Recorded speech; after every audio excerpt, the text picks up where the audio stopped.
Warm welcome to all. Good afternoon. Good afternoon. Good to see you. Yes, coming in. Good.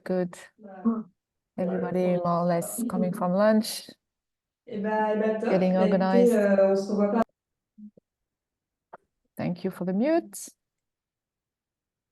All right, so I think we can gently start, at least a couple of words of welcome and introduction, and then the rest of the audience will join the call gradually. So we are here together for an hour and 15 minutes. We are here together for the second e-talk to discuss corporate impact measurement and management. And actually the session of this, the title of this session is really building the business case with impact measurement and management.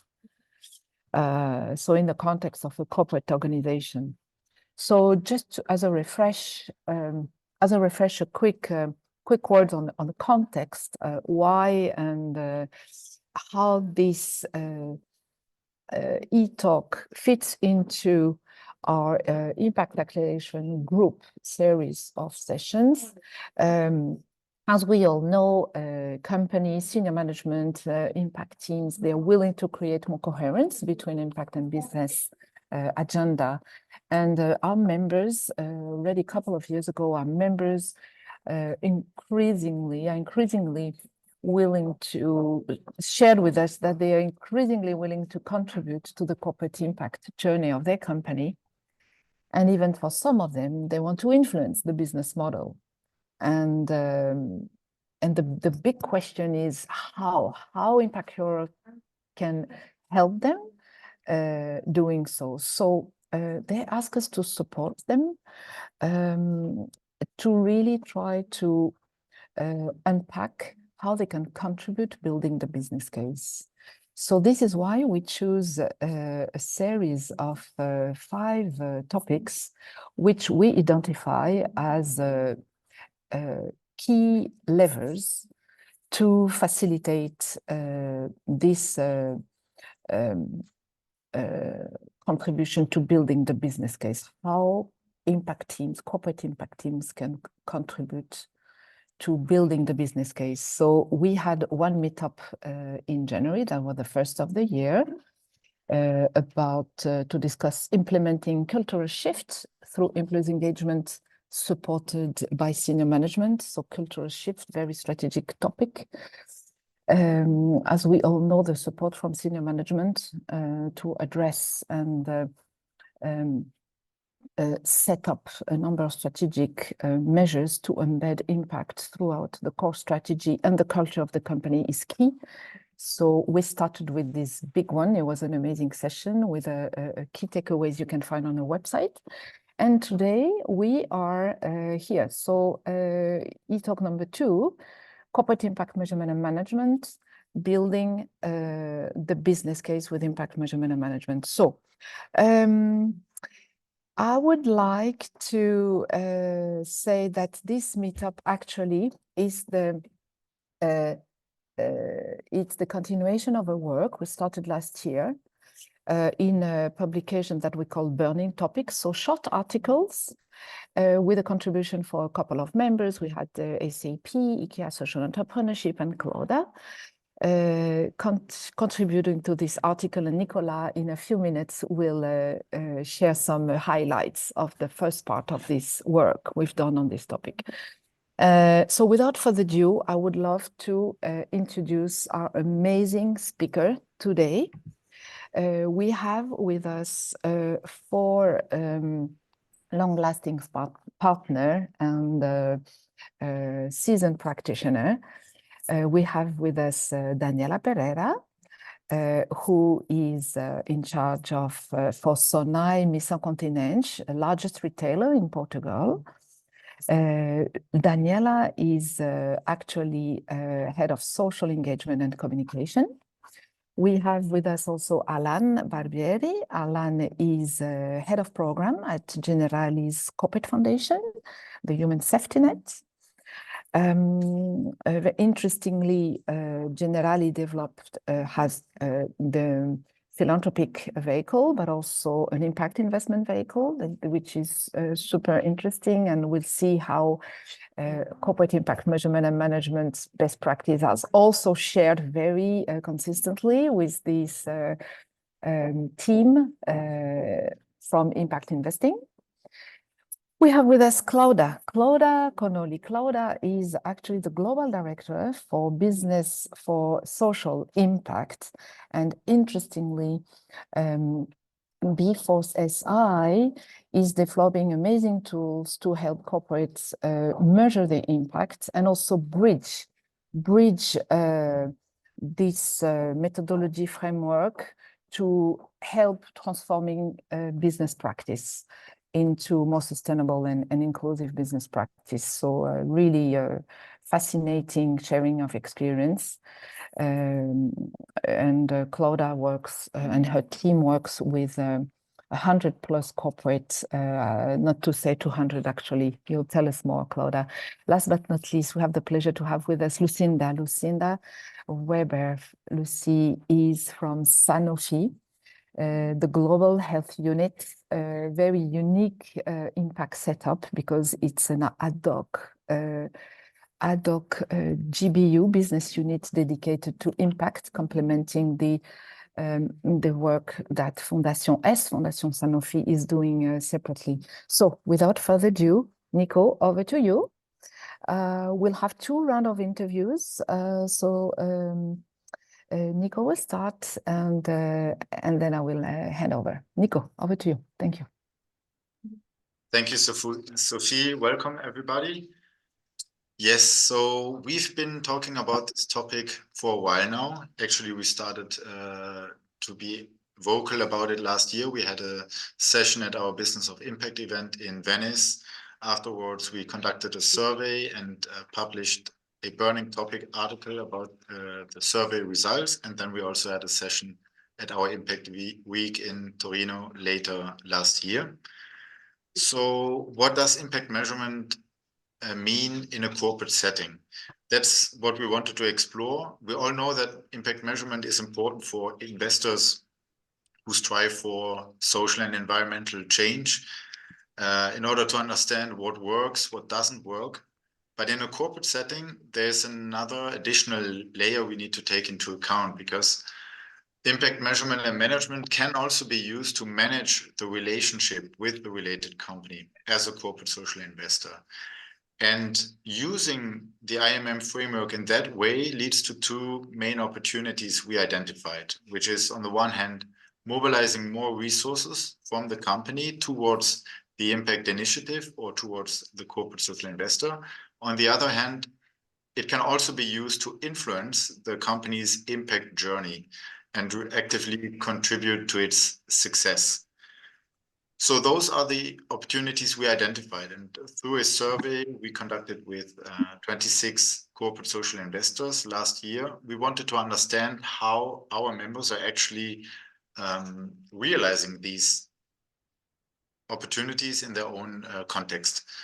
So about the first one, mobilizing corporate resources, actually 63% of corporate social investors confirmed that they leverage their impact results to convince their senior management and other corporate stakeholders of the relevance for the company. So in that sense, we could say that it is used as a type of communication tool to change the perception or to improve the perception of the corporate social investor in within the corporate context, and also to provide evidence for its relevance. So as a consequence, we could argue that the success of communicating that way leads to the company being more willing to unlock additional resources, be it financial resources or non-financial resources, by, for example, facilitating the access to the expertise of employees. So that is one opportunity. The second opportunity is to leverage IMM to influence the corporate impact journey. So we've all witnessed over the past years that the pressure is increasing on companies to become more active environmentally, but also socially. And that led them to embark on their own impact journey. And corporate social investors see this as an opportunity to contribute and to influence their journey. Actually, 58% of our respondents said they see this as an opportunity. So what can this influencing look like? One aspect we need to take into account is that companies will need to report on their impact. And they already have quite some expertise on measuring environmental impact. But when it comes to measuring social impact, the expertise really sits within the corporate social investor. And that is an opportunity where the two can connect the dots. And here, as you can see on the slide, 67% of corporate social investors responded that they were contacted by a corporate colleague who was interested to learn more about the IMM approach. That's a very encouraging number. Another way of influencing the impact journey is to utilize the data, the learnings that come out of an IMM framework to inform the company. For example, the data can inform about how to serve the underserved. Usually the beneficiaries of a corporate social investor are not within the commercial reach of the company. However, the products and services of a company could uplift these populations. And in that sense, it would be interesting to create a bridge by exploring inclusive products or services for the beneficiary population. So those are the two opportunities we identified in the context of corporate impact measurement and management. That is also the way we would like to organize the panel discussion this afternoon. So we will start with the first topic, how can it help to mobilize more resources? Then we will have a Q&A in between, and then we continue with the second part, influencing the corporate impact journey. You will also find a link in the chat that leads you to the article, Banning Topic, where there are also more results than you can see on this slide. So I would say we kick it right off. I have a first question prepared for Clodagh. Maybe we can also stop sharing the screen so we can see the speakers. Great. So Clodagh, you are the Director of Business for Societal Impact. And as such, I believe that you have a quite good overview because you work with a lot of organizations, different types of organizations. And that brings me to the question, when it comes to impact measurement, how do the expectations vary between corporate foundations and impact teams that are within a company? And in addition to that, what are actually the impact data that hold significance for the C-level executives? So first of all, Sophie and Nicholas, thank you so much. And thank you to Impact Europe for your continued alliance with us. And I'm really looking forward to being part of this panel. And obviously there's some excellent practitioners who will follow me. But just for the rest of the audience, just to give them an example. So we work with, Sophie suggested, I would tell you the number. So we work with very close to 200 businesses, and they're global businesses across the world. Business for Societal Impact has been working in the space of impact management and measurement for about 30 years. And our objective is the creation of standardized frameworks and reporting methodologies that are based in management. So that's the management of investments through to the linear articulation of outputs and ultimately impacts. And I know that Generali and Sanofi will follow and talk about some practical aspects. But to answer your question, the network that we support right across the globe has approximately annually 3 billion collectively invested in positive social impact programs. And those investments come from two different angles. So about 70% of our network have those investments coming directly on an annual basis from the business's P&L, from the profit and loss directly. The other 30% have set up foundations or other mechanisms in which to channel that investing. And they have done that for various different reasons. And in fact, the global overview is even interesting in terms of the breakdown. Typically, the US has a very significant history of working with foundations from a corporate perspective. And then in EMEA, we have very mature approaches to investment from the P&L perspective. But to dig into the questions, the expectations are different. So when you talk about impact measurement and management, and you talk about that as a collective, we talk separately about finding a red thread all the way through this, and it's very difficult when there is such confusion because there are different stakeholders requiring different information. So when you have a situation where a business is investing itself on an annual basis through its annual P&L, its impact metrics are very different to what is required for C-suite in terms of foundations, because foundations have their own governance. And in particular, they have the luxury, and I mean this in a very positive way, the luxury of waiting to see impact over time. So those who are working in sustainability teams within businesses do not have that that time luxury. So they are committed to showing an articulation of change in 12 months. So the difference here is, what do you define change to be? And looking at that P&L perspective, you then have to taking into your second question about the C-suite, you then have to take into account the macro environment in which the C-suite are operating in, which is equally confused. So when you think about what C-suite are worrying about, they are worrying in the main about three key things. One is the investor view of the business. And we see this in terms of raters and rankers, such as S&P's DJSI and others, which obviously impact share price. You then have regulation coming down the line, and as we're talking in a European perspective, we're talking about CSRD and CDDD rather, and so there's a huge confusion around what does that regulation mean. And then the third piece is management data. So with those three key elements, the C-suite is confused, and that confusion is then pushed into sustainability teams, and then there is an increased confusion around what is impact and who is our audience. And if you were to actually pull it back to the core question of your work to date around what are the business levers and how do you lever change within a business, it's about creating an articulation of impact to suit your audience.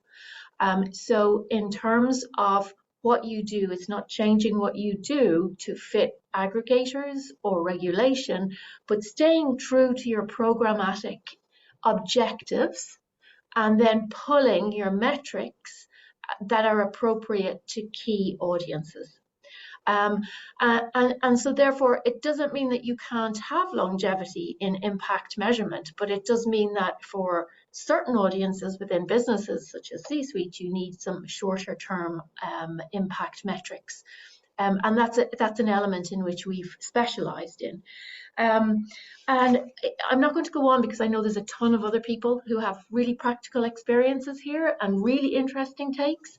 But I would suggest perhaps that foundations have a little bit more to offer in that they can create a space for research and development, particularly from an investment perspective in products and services. And I know we're going to talk about that second, but I just wanted to flag that up first in terms of levers for the business, and equally in terms of what is required from a reporting perspective. It's something that I can see more of, and I do know that Generali may speak about this. So just in terms of that, they would be some key things. There's clear differences between those two stakeholder groups and ultimately the macro environment in which both are working. Thank you. Yeah, I think you very nicely outlined the difference between the two. It's true. If you have your own governance, and if within that governance you not only have business stakeholders, but also social sector stakeholders, then the pressure on short-term metrics might be lower. Whereas if you are within a business, you probably need to focus a little bit also on short-term metrics, because you need to know your stakeholder, the stakeholder is the business, and you need to understand their language as well to better communicate to them. Yeah, quite right, Nicholas. What we hear quite a lot, and I'm going to stop talking now, but what we hear quite a lot is a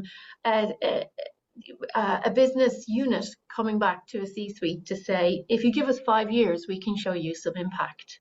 And that's just not going to work in that scenario. Indeed.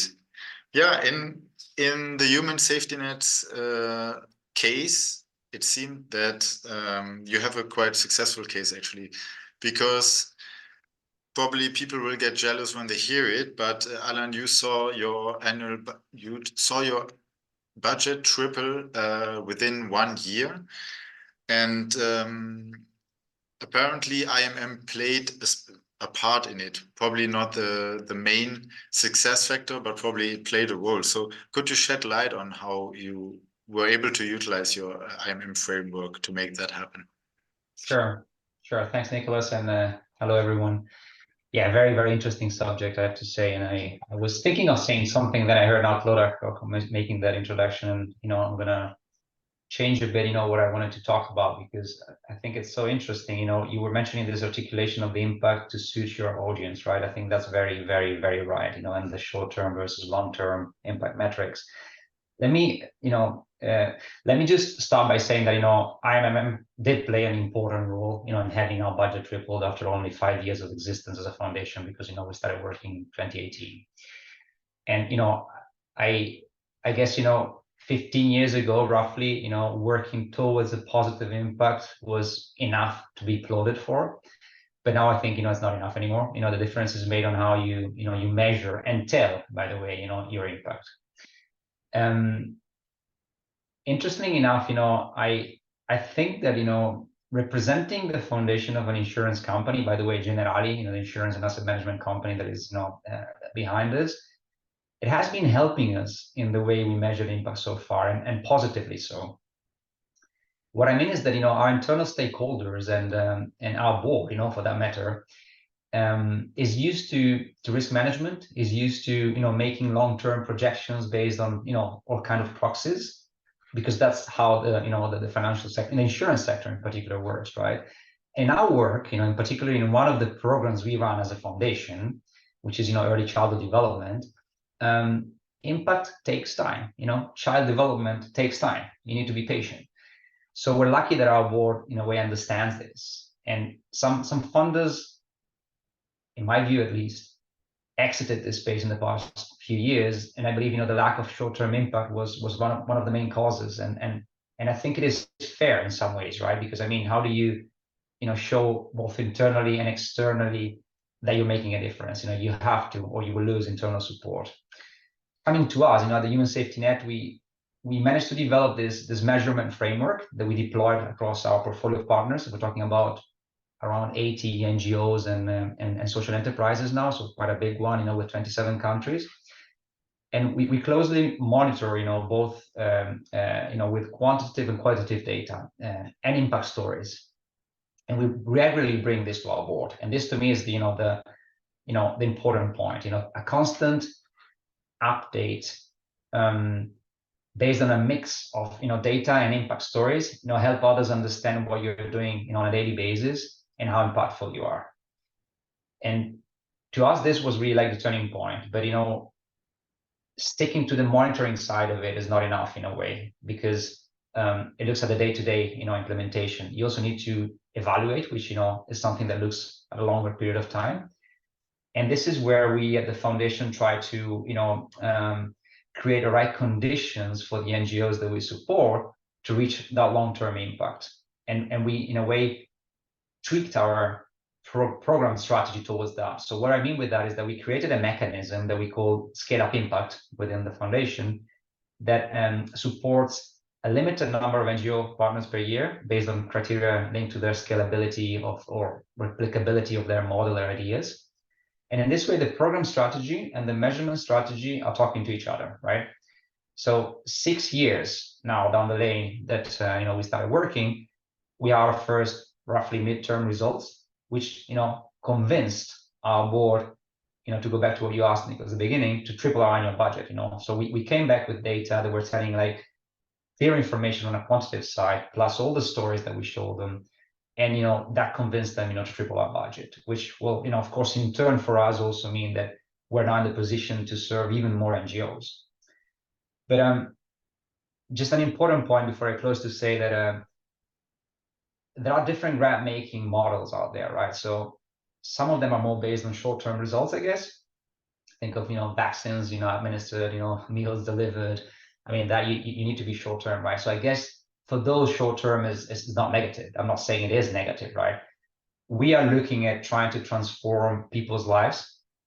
So our numbers when it comes to beneficiaries served are far away from being in the millions. So we look at the depth of impact, which I think is something that Clodagh is very aware of, and it's actually language that they use, and also in a way to differentiate our approach, right? So this is just not too close to say that, yes, I mean, I didn't wake up one morning and went to my board and say like, I would like to get, more money, for our grant making, but, it was a regular, work towards informing them about what we do, because we meet them 4 times a year in the end, and these guys have other things to think of. So you need to go there, strategically present certain results that, speak to them, because, you need to get into their way of thinking. And that in our case, proved to be successful. Great. I think it's a very inspiring example. I mean, you manage to stay true to the long-term impact you want to achieve, and you keep measuring that, but at the same time, you find the right mix of showing these short-term results that are necessary for regular checkups with the board and other corporate stakeholders. So quantitative, qualitative, and anecdotal data. That's very interesting. Thank you, Alan. Then I have another question for Daniela. Daniela, at Tsunami Continent, you not only use impact measurement and management to understand what works and what doesn't work, but you also go beyond, and you use it as a communication tool to across the different businesses of the group. So can you explain us a little bit how you achieve this dual goal of measuring what matters and at the same time trying to mobilize more resources? Yeah, of course. Hello, Sophie, Nicholas, and all my colleagues. Hi, everyone joined to this very special e-talk. Thank you, EVPA, for inviting us here today to talk about the impact and the importance for organizations. First things first, Missão Continente represents all the social responsibility initiatives of Continent, the leading food retailer in Portugal, which has been working for more than 20 years on the axis of food, people, and planet, with the aim of contributing to a more sustainable future. And Nicholas, in response to your question, it is truly a dual purpose and also balance we try maintain with this work. But we believe that the pays off, since we ensured we are doing the best way possible and then communicating it to the right people across the different organizations in order to influence decisions, generate awareness towards the process, and ensure that when we are talking about resources, the conversation is set in a scenario of understanding towards the process. Also, doing this gives us an advantage when mobilizing additional resources to support organizations we are already investing in, and by showing other companies what we are doing with these organizations to maximize the impact. It's important to clarify, Missão Continente is the corporate social investor of Continent, conducting this process with the social organizations. It supports and acting as the vehicle for sharing clear and transparent results regarding the impact of these social investments. By doing so, we are showing the contribution to each investment internally, and as consequence, easing the process of influencing decision makers to unlock more resources in the future. Thank you very much. And also thank you for highlighting that, yes, the ultimate goal is to not just to mobilize resources for the sake of resources, but it will eventually maximize the impact. And it resonates with what Alan already said. Now that they have this bigger budget, they are able to support more partners in the future. So thank you very much. I think we'll take a short break here for Q&A before we move to the second panel discussion. So if anyone has already a burning question, please feel free to raise your hand. I think at the bottom, there is a section reactions, and there you can raise your hand. So please feel free to speak up. Otherwise, you can also add a question in the chat. And also for the panelists, please feel free to ask questions to each other as well.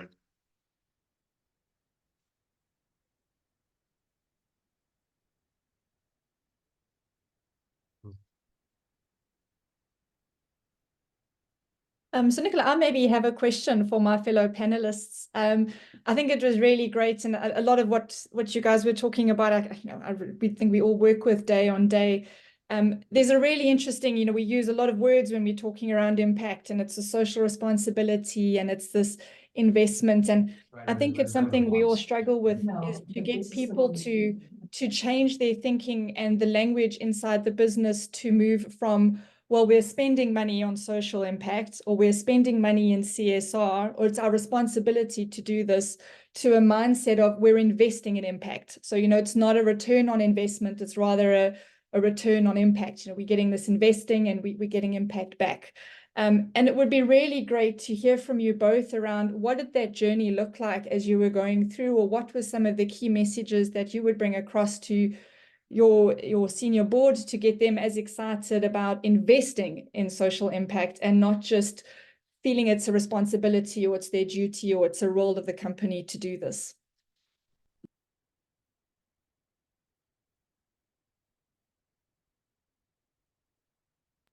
Ellen, I think you're on mute. Sorry, sorry. I said, wow, that is a big question. And if you're fine, I'll start with it.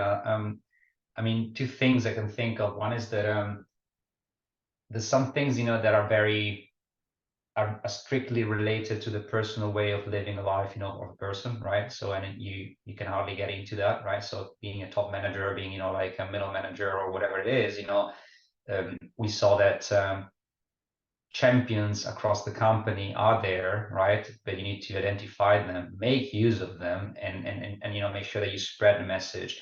But that, to my experience, is people. So it's personal relationship, people you're gonna go and drink a coffee with, have dinner with, that you understand that they share your thoughts, and then by influencing their teams and other teams, that voice starts spreading. So that is number one, because the real answer to your question to me is that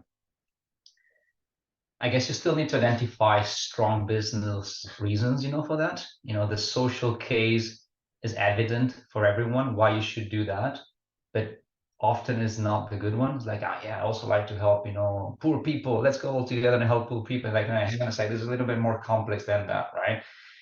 So what you need to then translate this with is, what is the business reason why you should do that? So I agree with you that you should look at not just a return on the input and investment, but also, why do you do this in the first place? Because, it has a reason. However, to unblock that and to start working towards that, in my personal experience, you need to first show what is the business case, monetize some of the results that you get there, show them, that by doing this, you also going to get visibility, retention, whatever, name it, but, let's monetize all of this and show them this is not throwing away money. This is going to come back also in terms of, financial returns in some ways, if we're able to monetize it, then that activation is there. And I think from there, it's easier to get what you're saying, right? And showing, that this actually makes sense in different ways. Because we're talking about myself here, lucky enough to work in this sector on a daily basis. And you see that, you got, either beneficiaries in front of you, people that you can exchange with. But when you're doing any other kind of stuff, on a daily basis, it's difficult to get on that, that way of thinking. That is my view, personal view. I can add a general overview. Anna, I see you've just come off mic as well, but I can add a general, more high-level overview as well across the network of businesses that we work with. And quite a lot of conversations are happening at the moment around materiality and double materiality and risk to business. But there's an overarching risk to business, and it's incredibly well documented over the past 30 years, which is license to operate. And ultimately, the communities in which we operate, whether they be global or local, give us a license to operate, and they can take that license back. So apart from it being a philanthropic thing to do, it is a must for any business to exercise its obligations to society. And from a very top level perspective, systemic risks to the business include getting workforce and ensuring that there's a workforce educated and ready to go and be involved in the business, which ultimately, and that's just one aspect, which ultimately circles back to why businesses do this. And so if a business is doing this and it is doing it for the right reasons, it's doing it to ensure its own sustainability, which has its roots in corporate social responsibility, or whatever you call it, which is different to ESG, because ESG is just the label that investors put on this and the metrics. But at its core, it's about a business being sustainable and mitigating all those risks while doing good. Sorry. In our case, it's a question of the philosophy in the whole company. We believe it's important to add value to the communities we work with, and social investment is one of the areas in which we operate. We donate food, we run campaigns, social campaigns, but we also support projects through social investment. It's essential for us.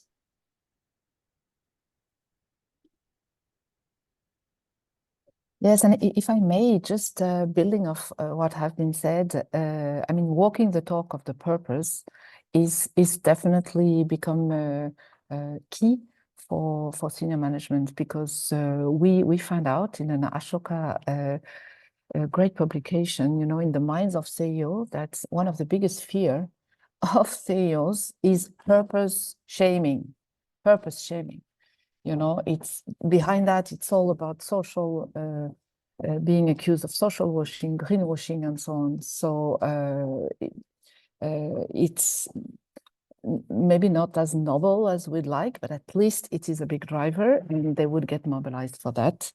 And I remember in Venice, I think it was John from Sanofi mentioning that actually he was himself at the start of the GBU, right? This ad hoc business unit dedicated to access for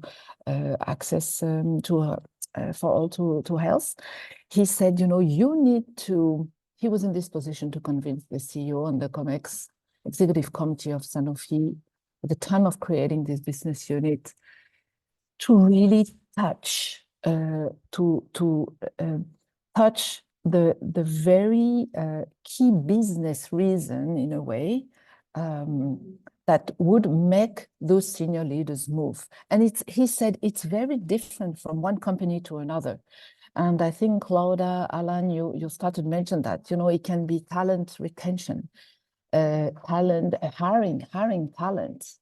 We know that health industry post-pandemic was a bit on the red spot with young professionals. It can be legitimacy to develop infrastructure in the global south. I'm talking about those big telecoms AI business, tech business, in you name it. So it's very different. But once you spot it, then you leverage it. And I think you start entering their narrative, which is so important. And I think it was a very good tips, Claude, that you shared. You know, adjust, stick to your measuring your impact. The outcome of this investment thesis you choose, but maybe exactly you adjust the metrics that will be understandable by the senior management. I stop there. You are the practitioners, just sharing a bit of what we heard in different sessions on this. I think, Nico, it's time to start the second round of interview. Please go ahead. Thank you. So, all right, my dear panelists, so we're moving to the second angle, exactly of how we want to unpack this topic of corporate impact journey, influencing the corporate impact journey of the company through corporate impact measurement and management. So, I will start with you, Claudia. One of the unique work you developed with those 200 is large corporates, you know, is all around this concept, recognizing the significance of the shared value concept. And it's amazing because you developed the framework in a way that impact teams can bridge with business, and the business teams can bridge also with the impact teams, so beneficial really to both. Can you tell us more about this shared value concept? This measurement framework you provided to companies, that would be amazing. How do you manage to really onboard both sides, both very different stakeholders? Thank you. Yeah, sure. Yeah, and the practitioners here are excellent in their field. And one thing that I wanted to pull from the last session and into this one, because they're connected, is the fact that these practitioners are successful because what they do is rooted in their core business. And so bringing the levers of the core business and what the objectives of the core business are into play in terms of a shared value approach to social impact is so key. So philanthropy sits to the side, and what we've been talking about here is very significant community investment, which is very mature and very well developed when you look across any of these businesses, and I'm sure there's more listening. But it's one element that the business can bring to play, and that's the intentional spend for positive social impact. So we hear quite a lot about negative and positive social impact. So what we're talking about today is a business. And one of our companies, Nokia, has mentioned it as their intentional handprint on the world. So their intentional positive handprint on the world is through that investment element that we've just talked about. And then under the umbrella of shared value, Sophie, comes social innovation.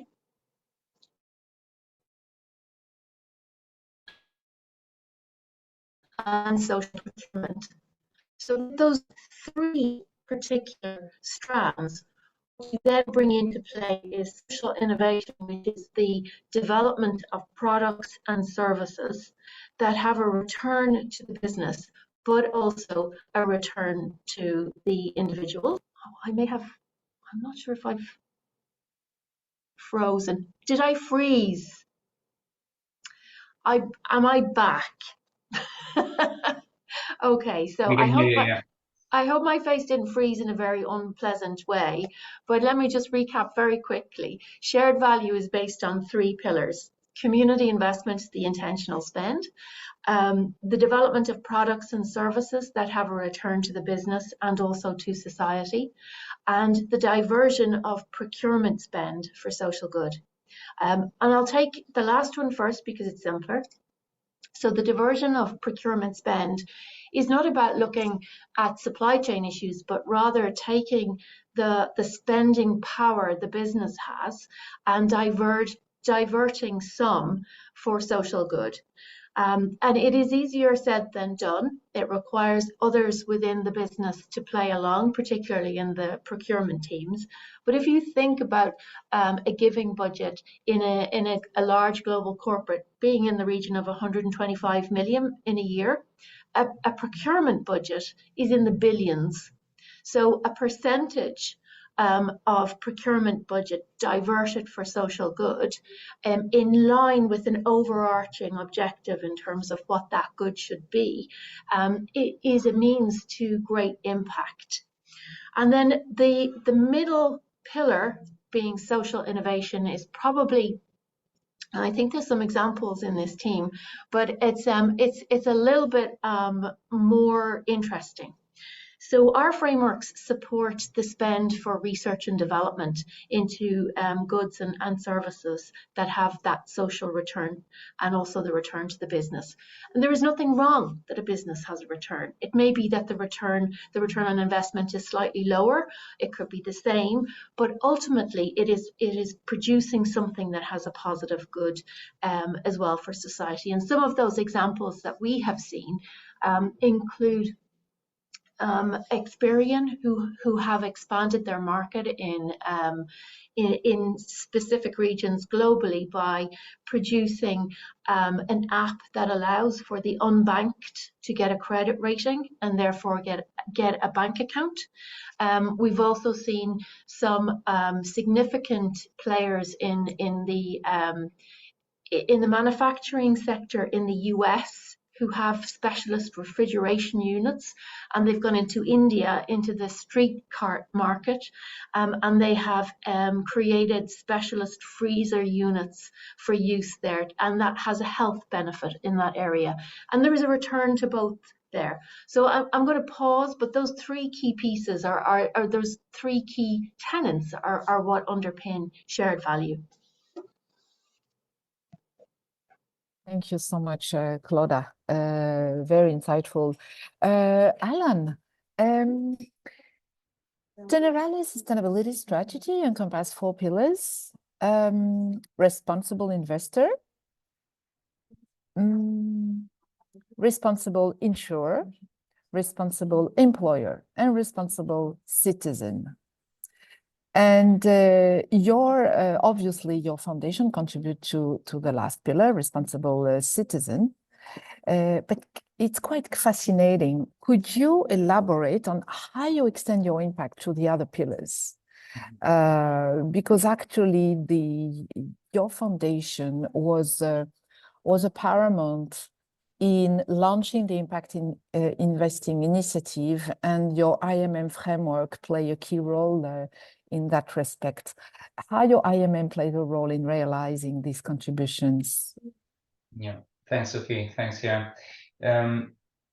Yeah, so for everyone, maybe just to give a bit of clarity, right? I mean, I'm sitting within the Human Safety Net, which is the name of the corporate foundation of Generali, right? And the whole explanation that I gave before on the grant making, the way that we work, was related really to the foundation. But then there's also this other big stream, which actually we call it corporate social innovation, to go back to what Clodagh also just mentioned as one of the pillars of the shared value.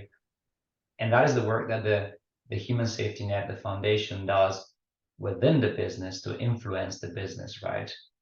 So I guess it's easier if you think of Generali, the company, as an insurer and an asset manager. These are the two main things that the company does, right? And two of the pillars that you just mentioned, Sophie, responsible insurer and responsible investor, link back to this. And the responsible insurer and employer is something that I guess, every corporate has to promote in a way. When you employ like us, 80,000 people around the world, it's something that you need to care about. And then the responsible citizen. So the Human Safety Net, and this is the Generali sustainability strategy, right, from the business. The sustainability strategy of the business has these 4 pillars. The foundation, the human safety net, of course, is the responsible citizen, right? It is in itself. And, you know, and explained before, you know, our philanthropic efforts, you know, grant making. But, you know, since day one, we believe that every side of the business has a citizen aspect, you know, and that is why we try to influence the business, right? Our sphere of influence is clearly both external towards this, you know, world of NGO partners and social enterprises, but also internal. And the way that we look at the internal impact is via our work in what we actually call, you know, the corporate social innovation. You know, all these activities that are made by, you know, corporate actors to promote, you know, socially impactful outcomes, you know, through core business of the company, right? And we saw that as something, as a natural expansion for the Human Safety Net mission, because our mission is to unlock potential of people living in vulnerable circumstances, right? And because we are a corporate funded and supported entity ourselves, you know, we were viewed as uniquely positioned within the company to advance this mission, not only via the grant making, you know, the corporate giving, fundraising, you know, volunteering, but also through the products and investments and the corporate services, you know, that the group offers. And, you know, being Generali a huge group, we kind of decided to focus where to start. And we decided to focus our, you know, efforts on 3 areas. You know, one is the that links back to the responsible employer, so it's the inclusive hiring, and another one that focuses to the, you know, responsible insurer, so it's the development of more inclusive or social insurance products, and a third one that refers to the responsible investor, so like actually working, as Sophie was saying, on the impact investing. Going back to the IMM, you know, and how that plays a role, you know, we, as the Human Safety Net, measure the social impact data anyways to improve our programs. You know, it's the famous L part of the MEL, right? For our grant making. So what we decided to do is, you know, to do more and also go to the next level and help the business to become more impactful. And we are kind of offering ourselves as a tool for the business to do that in a way, right? So we offer our expertise to do that. So we were sitting on so much data that we decided to make use of it, basically. I'm just going to go through 2 quick examples because we don't have a lot of time. You know, one is the impact investing, for example. Generali is an asset manager. We got so much, you know, so many assets under management. And so we thought, can we try to kind of start investing some of these assets also like in an impact, you know, way. And what we did very pragmatically, because I am not an investor myself, you know, we don't have investment experts within the team of the foundation. So we had to, you know, kind of collaborate closely with our investments function within the corporate. So what we said is, you guys know how to invest money and you know how to look for a financial return. You know, this is very well, you know, collected data within, you know, for a financial institution, but probably you miss how to collect, you know, a social impact. So we basically developed a system that collects and proves that impact, you know, an impact framework to collect social impact on top of the financial return. We prepared that, we kind of gave it, you know, to our colleagues and said, okay, here you go. You know, now we're just going to look together for a fund manager and, you know, start investing some money. I think we invested, you know, like around 35 million euros, you know, to start with. We hope this is like in the beginning of, you know, something that is going to grow much more. And now the fund managers are really able to, you know, also measure the social impact that is, you know, achieved via these impact investing. And mind you, these are within the thematic, let's say within the boundaries in terms of themes of the Human Safety Net, meaning that, you know, they work, you know, in specific sectors like refugees and early childhood development, which is also the area of the Human Safety Net, because we have this expertise, you know, there. And then very briefly, on the responsible insurer part of the business, we have started designing together with NGO partners, actuaries, so experts within the business that do, you know, create the famous, you know, insurance policies that insurance people sell, creating like more socially driven or inclusive, you know, products, insurance products, right? And there's some examples, you know, of that we have designed and fully, you know, developed. And, you know, one of these is going to soon be launched into the market.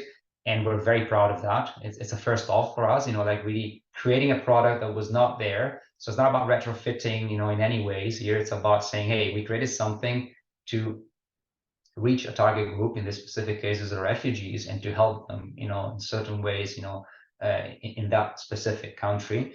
And this is something that to me is something I'm really proud of, because it really means that, you know, any philanthropic budget that I could be given by my board, you know, on a yearly basis, even if it's not tripled, but, you know, like it becomes 100 times, it doesn't, you know, compare to a product or a service that becomes commercial, right?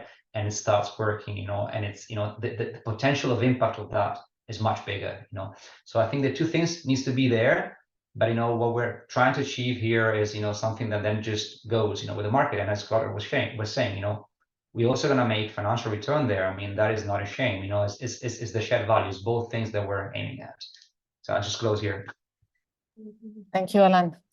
Very compelling example showcasing the role of the key role of your foundation as a learning lab for business, right? A social innovation lab, and you are empowered internally as such.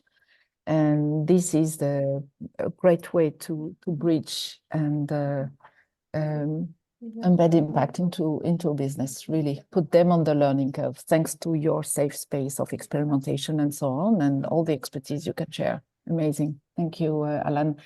Daniela, the high quality of your impact report was really validated and in the past year by the European Excellence Award, recognized in the category of annual report, you know, best annual report and CSR reports. And it's all about the corporate impact journey of your company as the largest retailer in Portugal. Could you share insight into how this recognition inspired other companies inside this Sonae group? Because it's a big conglomerate, as we know. Could you share maybe how yes, this transparency was communicated, how you showcased the investment developed with the surrounding local communities where your business is operating. Thank you. Yeah, it is still a recent achievement, one we are obviously very proud of.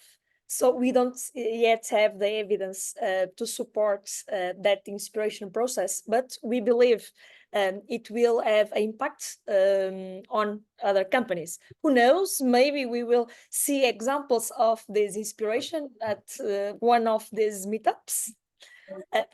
But in addition, we did make a strong communication effort for this report to ensure that people were aware of the word, but also of the report, with the goal to influencing others and setting the bar. We were the first food retailer in Portugal to present a report like this, to make the most out of the momentum. And thinking in the future, we also be publishing an update on the report this year to reinforce the importance of impact management and to show that we can continue supporting organizations, monitoring and collecting results, even if we are not constantly measuring impact, underlining the relevance of the impact management process. By the way, if it's possible, I'm going to take this opportunity to share with you this report in the chat. Please, amazing. Yes, thank you, Daniela. And again, I mean, very important point, because in your communication, in the report, you find a balance between sharing the short-term results, the very gripping narrative for the senior management, right, for business audience, and at the same time managing the long-term impacts. So fascinating, and we're going back to what Claudia was highlighting. Lucy, Within the Sanofi Global Health Unit, there are three pillars contributing to the social impact strategy. One is access to treatment, second is health system strengthening, and third, the Impact Fund. Could you share how you connect these pillars through impact measurement to ensure the consistency and understanding the strategy? And maybe a word also in the context of this CSRD, new regulation coming in, you know, the relationship with the, do you have your sustainability colleague coming to you to really learn from you instead of, you know, keeping at the surface, communicating on very high level KPI? Thank you, Lucy. Super, thanks. Well, Sophie, thank you very much. And to Impact Europe, I think you've already introduced what Sanofi GHU is about. And maybe just a quick recap of those three pillars. So I think what we do in terms of our activities are quite diverse. The focusing on creating access to medicine, you know, we've generated our own impact brand within Sanofi, which allows us to provide products to underserved markets at a more affordable price. We also have a piece where we strengthen healthcare systems, and the model here is very much working with local NGOs to be able to co-design and define programs that can drive change or that can drive impact in the local market, working with multi-stakeholders. And then the third piece is our Impact Fund, which is quite interesting because it's much more of an investment model rather than a short-term grant model like we have with our servicing or strengthening our healthcare systems. So what we did was when we sat back and we thought, well, we can't be approaching this, because the easy thing to do, honestly, would have been to silo them and say, well, this is how we measure the change or the impact for one. This is how we do it for the NGOs, and this is how we do it for the investment fund. But we found it really important as we one business unit to be able to find a consistent message across. And to repeat what Claudia was saying earlier, you know, it's what do you define the change to be? And I think we actually started at this point when looking and creating our theory of change. And we use a theory of change consistent across all three business models. So between the access to medicines, where we have more of a commercial approach with our programs, with the local NGOs, and with our investment fund, we use the same theory of change.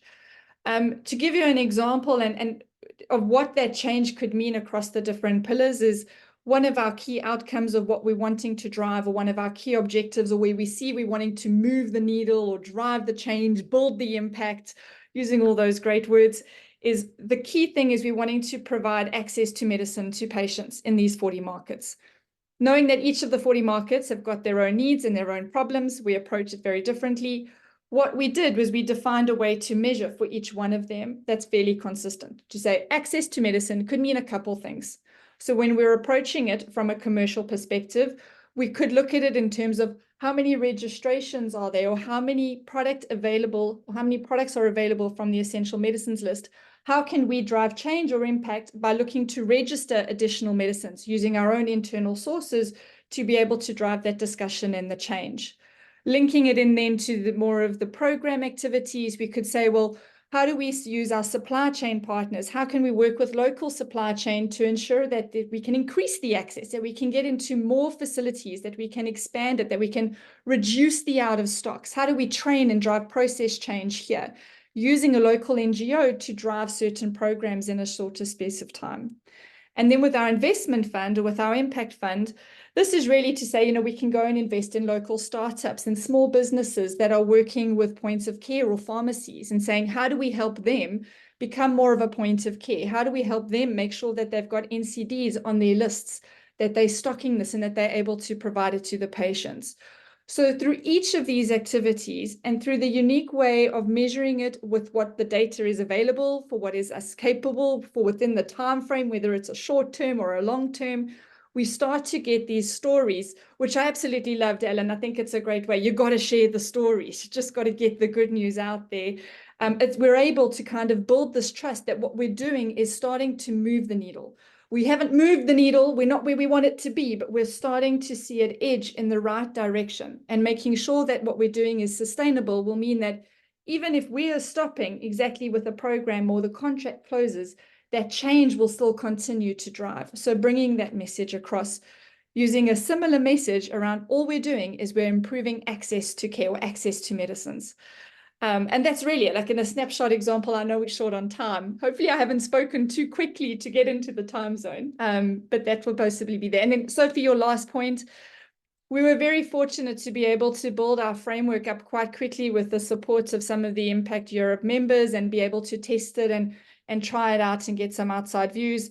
That when we started to discuss with our other CSI colleagues, because GHU is just one pillar in the Sanofi corporate responsibility or social impact strategy, they were quite curious of how we were doing it. And we're actually starting to map it and challenge ourselves around what works for Sanofi. So not just for the GHU, but how do we then carry it forward to the social activities that are happening in CHC, in GenMed, Foundation S, Planet Health?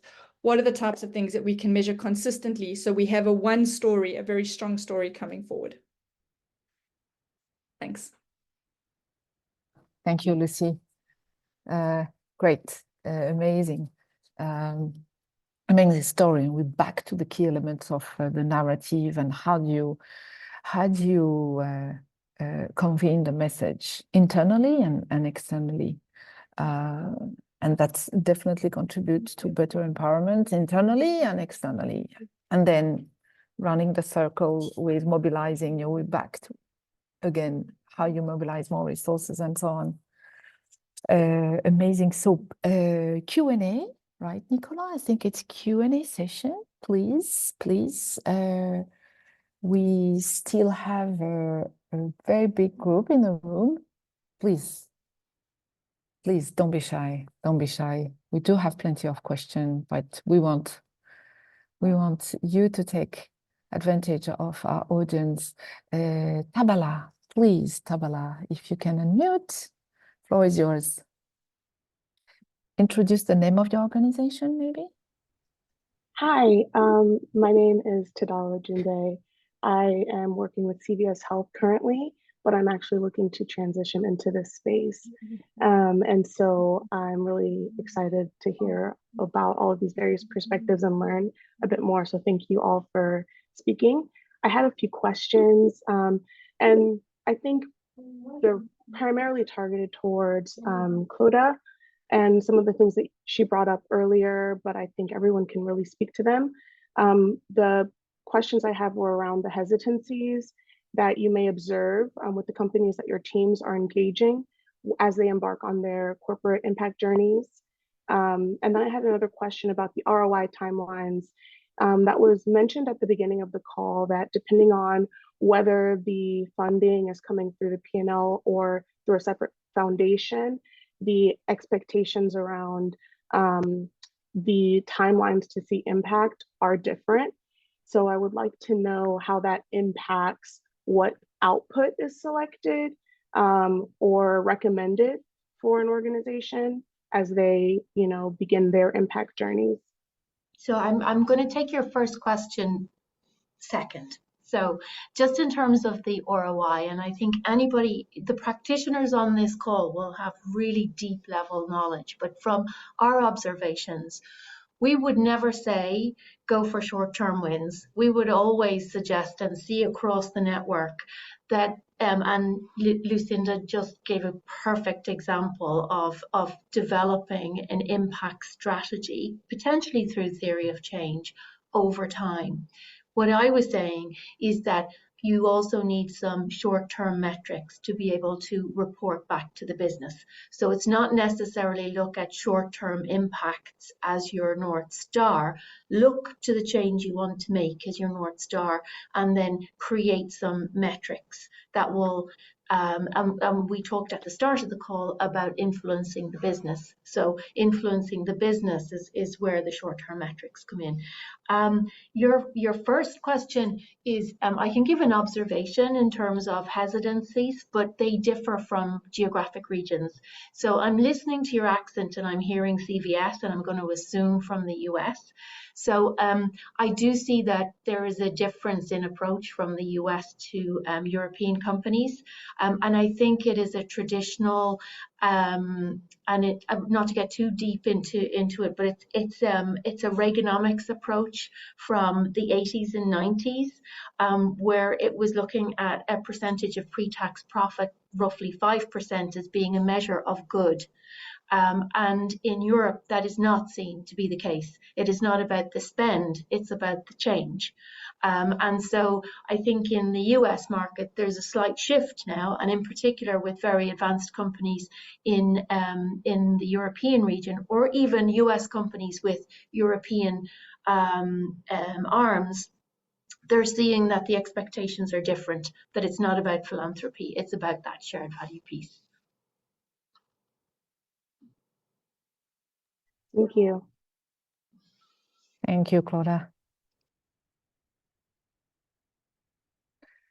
Actually, I do have, we have Mia.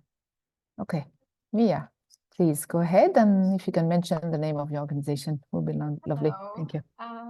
Yes, I am coming to you as a representative of Aegis. We are an organization that works on philanthropic innovation as well as on nonprofit incubation.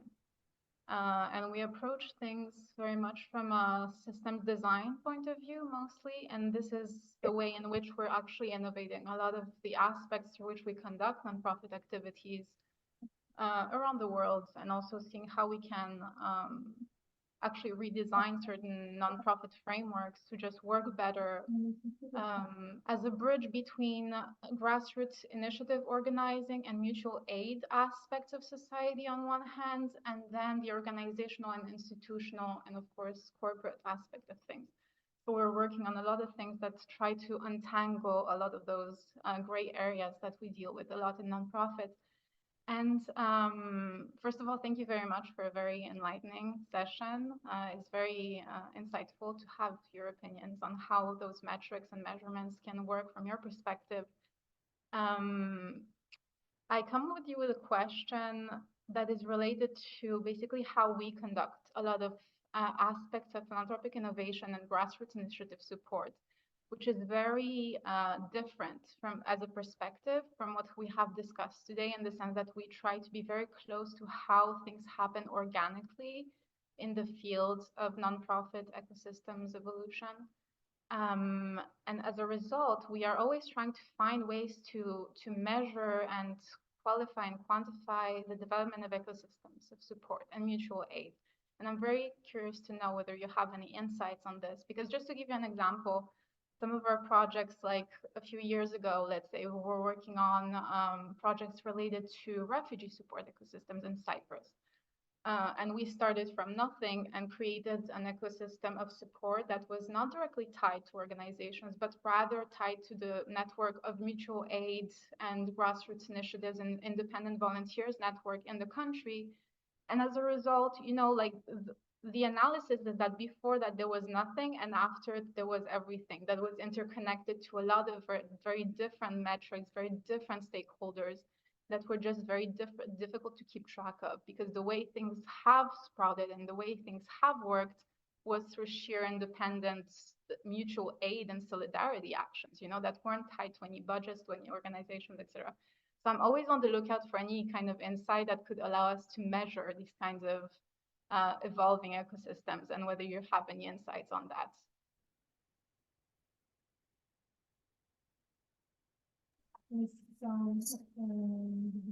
Any short answer to this question?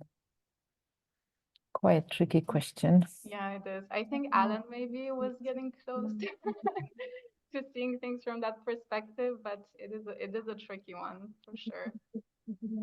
I would love to be able to respond to this question. It's I guess it's rather complicated, right? Because when you have different kinds of, I mean, rather than responding to your question, I'm going to try, to tell you, what we try to do. We have a portfolio of 80 partners, sitting in 27 different countries, right? Which is very, offers very different, a huge variety of, models and ways of working, right? And in order to capture the impact of all of those, what we try to do is, we try to develop ourselves a measurement system, with a number of indicators, which is up to 100, which is huge, right? But then there are some kind of impact levels, there are only 8 of them, where, they all need to report something, some selected indicators in those, so that we can, put all together and have a final dashboard and get all of those. depending also, which kind of sector you work in, right? I guess, the type of indicators that you select vary. We also work in supporting refugees, but more like an economic inclusion of refugees in society. And, we found in that specific sector relatively easier than in the early childhood development sector to find a set of indicators that could be, kind of comparable among all the different partners that we work with. But then again, I think our solution, which is not, really final solution, but still work in progress, is to work together with all this group of people on a regular basis, because it's dynamic, this measuring part of the work, to make sure that it still captures their needs as much as ours, right? Because us from a funder's perspective, we have certain needs in capturing, certain kind of reporting things. But on the other side, there are different needs. And if we just, top down, ask them to do something, it wouldn't, maybe they do it, right? But then, at the end of the day, what are you capturing? Something that is, important just for ourselves.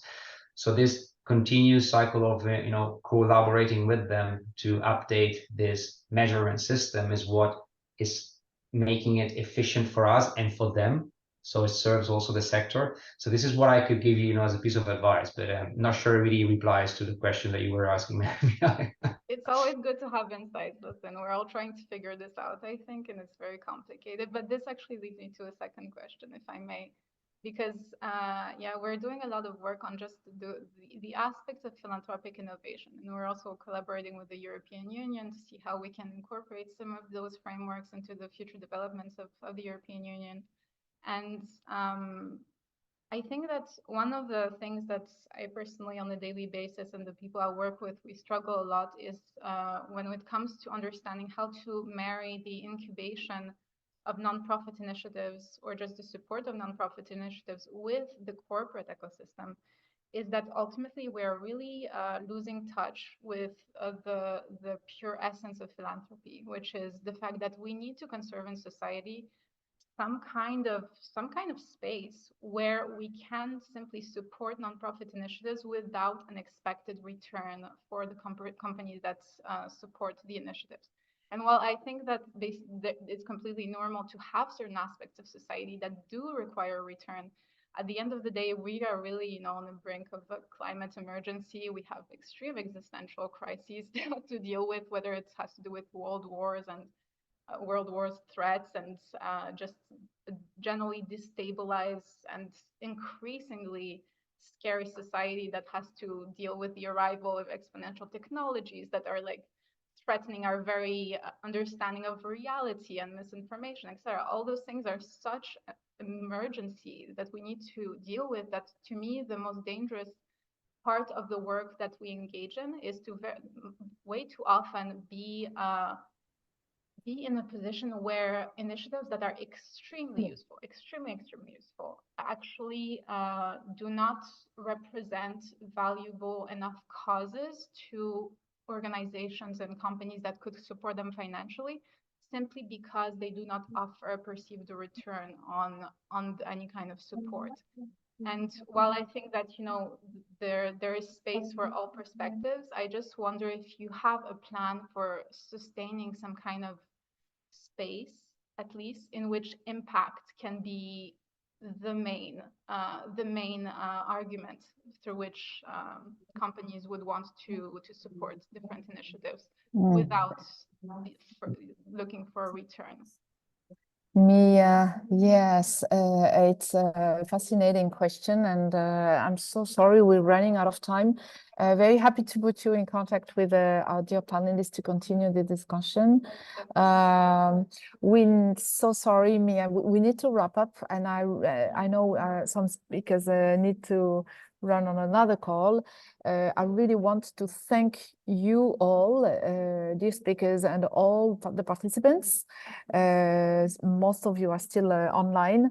It was really a great session, and I have to say I see very little opportunity in the impact space, to have this type of forum where we can see there is a real win-win between impact team and business to team up and leveraging the corporate impact measurement and management framework. Because yes, there is a way to onboard business on your impact mission and vice versa. Really sticking to your investment thesis, evidencing a long-term transformational impact, while showing also short-term metrics. So this is possible. It makes us optimistic. And stay tuned. I think we can share, Philippa, our next meeting is going to be in person in June. For our corporate financial institution event we're going to have in The Hague, mid-June, 12 and 13 of June in The Hague. So thank you so much. Please register for the Business of Impact event in The Hague in the Netherlands, 12-13 of June. And last but not least, we're going to publish the key takeaways. We publish that on LinkedIn. Please put this on the wall, repost, so that, you know, we can spread those great insights, very valuable insights. A big thank you to all. And Nicolas, unless we forget anything, Nicolas, Philippa, wishing you a great afternoon. Thank you, everyone. Thank you all. Bye.